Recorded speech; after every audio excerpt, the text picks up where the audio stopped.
Hello বন্ধুরা, তো আমরা আজকে একটু ব্যারাকপুর স্পেশাল দাদা বৌদি বিরিয়ানি খেতে যাব। আমার এক বন্ধু হায়দ্রাবাদে থাকে, তো ওর খুবই পছন্দ। আর শুধু ওরই না, আমার ফ্রেন্ড সার্কেল অনেক লোকেরই পছন্দ। তো যখনই ওরা কেউ এখানে আসে, আমরা একসাথে দাদা বৌদি বিরিয়ানি খেতে যাই। আমার কাছে এটা, ওদের কাছে বেস্ট, আমার কাছে এটা বেস্ট নয়। I have had better, but ঠিক আছে, আই লাইক দ্য টেস্ট। তো চলো, will talk will have some fun. কিরে, মাংস ভাত খেতে আসবি না?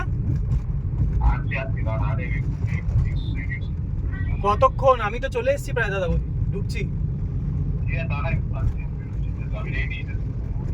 ঠিক আছে, তাড়াতাড়ি আয় ভাই, মাংস ভাতের ব্যাপার, অনেকদিন পর একটু স্পাইসি মাংস ভাত খাবো।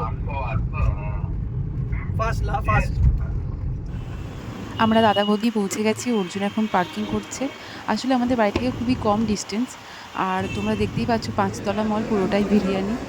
আর এখানে আমরা সেকেন্ড ফ্লোরে ওঠার জন্য লিফটের জন্যই দাঁড়িয়ে আছি। তো আমরা জাস্ট ঢুকবো। আমরা এখন দাদা বৌদি চলে এসেছি। দাদা বৌদিতে অর্ডার দেওয়া হচ্ছে। 4টে ফ্রেশ লাইম সোডার মধ্যে একটা কর্ন, একটা সুইট, একটা মশলা কোল্ড।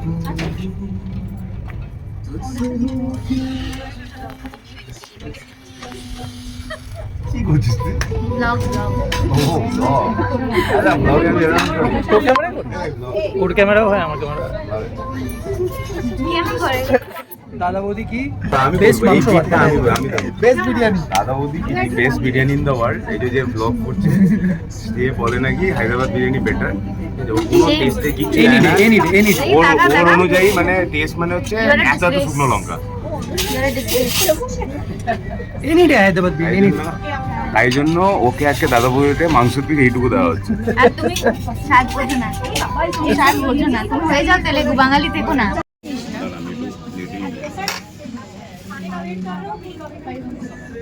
হ্যাঁ, মাছটা ভালো।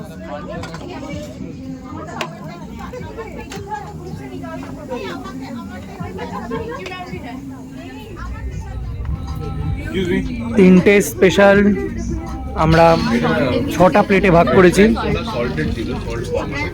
কমপ্লেন করা হচ্ছে এখন যে একটু বেশি সল্টেড হয়ে গেছে। কিরে, কেমন লাগছে ওয়ার্ল্ডের বেস্ট বিরিয়ানি? ওয়ার্ল্ডের বেস্ট বিরিয়ানির মতনই লাগবে। অর্ণব,